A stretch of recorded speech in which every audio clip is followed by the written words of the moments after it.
Selain klaster ketenagakerjaan, ada sejumlah poin lain di Undang-Undang Omnibus Law Cipta Kerja yang juga ikut menjadi sorotan para masyarakat atau para demonstran.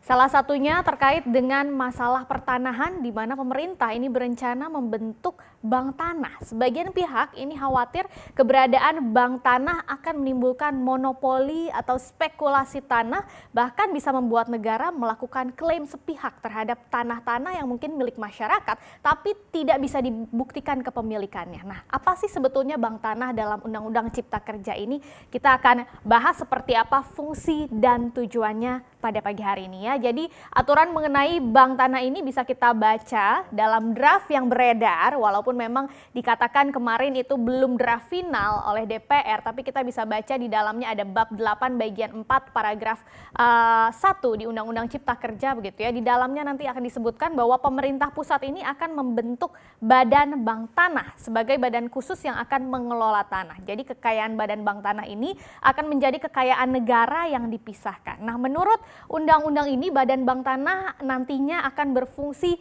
untuk melaksanakan beberapa hal. Yang pertama mulai dari perencanaan, kemudian perolehan sampai ke pengadaan, dan nanti juga akan dilakukan pemanfaatan serta pengelolaannya seperti apa sampai ke pendistribusian tanahnya ya. Jadi Menteri ATR dan Kepala BPN Sofyan Djalil ini menjelaskan sama seperti fungsi bank, yaitu ada menjalankan intermediasi, maka bank tanah ini ringkasnya juga akan mengumpulkan tanah-tanah yang ada di Indonesia untuk kemudian dibagikan kembali kepada masyarakat atau redistribusi tadi ya dengan pengaturan-pengaturan yang ketat.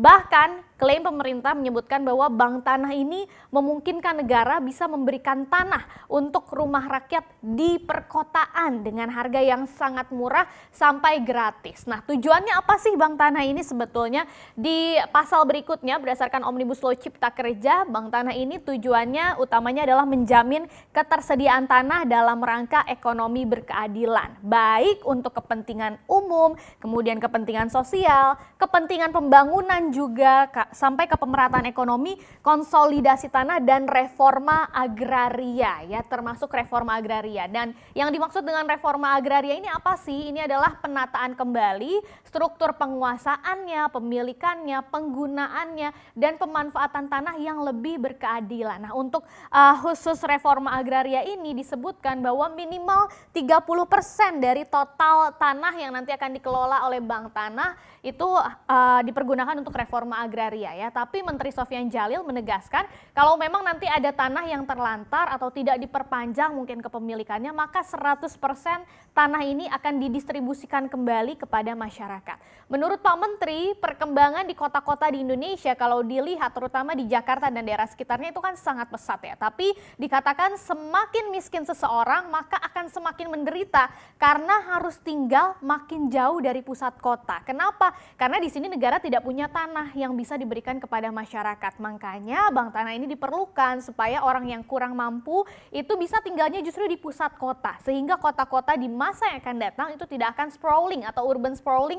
Artinya tuh kota-kotanya menjadi mekar ke daerah-daerah pinggiran kota. Seperti Jakarta ada di sekitarnya Bodetabek ya. Nah, selain itu kalau negara punya tanah lewat bank tanah ini, maka harapannya taman atau hutan kota yang mungkin sekarang kita sedikit punyanya itu bisa lebih banyak lagi dikembangkan di kota-kota besar ya. Praktik ini juga disebutkan sudah dilakukan di Singapura yang awalnya tanah milik negara itu hanya di kisaran 30-40%, tapi sekarang setiap tahunnya semakin bertambah dengan adanya bank tanah ini. Nah, siapa saja nanti yang akan mengurus dan menjalankan bank tanah ini? Kalau menurut Menteri Sofyan Djalil itu nanti ada yang namanya Badan Bank Tanah, dan ini setidaknya akan terdiri dari komite. Komite ini nanti akan diketuai oleh menteri yang memang berada di bidang pertanahan dan beranggotakan sedikitnya 3 menteri. Kemudian ada juga yang disebut dengan Dewan Pengawas, ini akan terdiri dari 2 unsur,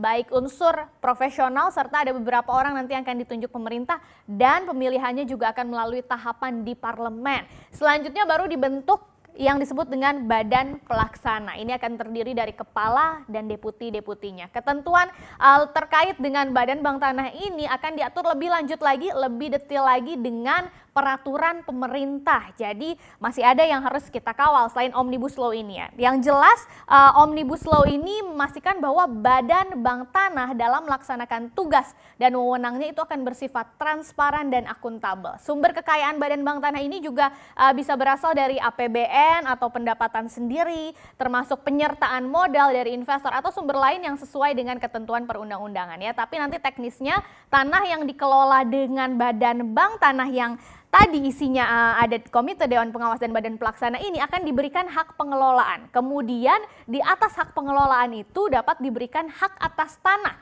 yang kita kenal dengan ada macam-macam ya. Hak atas tanah ada hak guna usaha atau HGU, hak guna bangunan atau HGB, dan hak pakai atau HP. Jangka waktu hak atas tanah ini akan diberikan selama 90 tahun.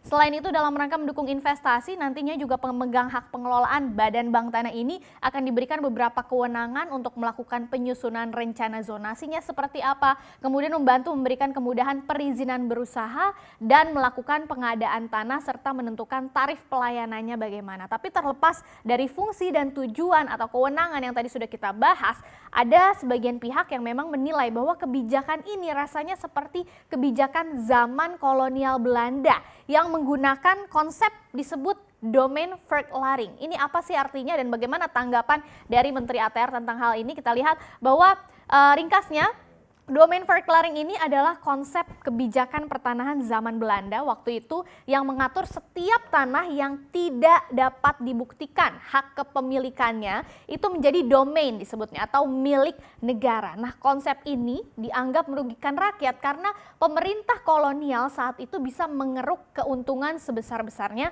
dengan cara memberikan hak atas tanahnya tadi yang sudah dimiliki oleh negara, kemudian diberikan kepada pihak lain yang mau membayar. Nah, menurut Sofyan Jalil, menyamakan bank tanah dengan konsep domain verklaring itu adalah pemahaman yang keliru. Padahal katanya bukan seperti itu karena bank tanah itu ditegaskan sekali lagi adalah untuk penataan tanah sehingga tanah-tanah yang tidak optimum, tanah-tanah yang terlantar, tanah-tanah yang tidak bertuan itu ditampung oleh negara untuk diatur dan didistribusikan lagi atau dikembalikan lagi kepada masyarakat ya. Jadi memang kalau menurut pemerintah ini sebetulnya hal yang positif. Tapi tidak ada salahnya juga mengkritik atau juga mengoreksi begitu ya kalau memang ada hal-hal yang dirasa sepertinya akan merugikan masyarakat. Tapi sekali lagi lebih baik kita menyuarakan aspirasi kita dengan cara yang tepat, mungkin bisa disampaikan ke MK apa saja yang harus diperbaiki dari undang-undang termasuk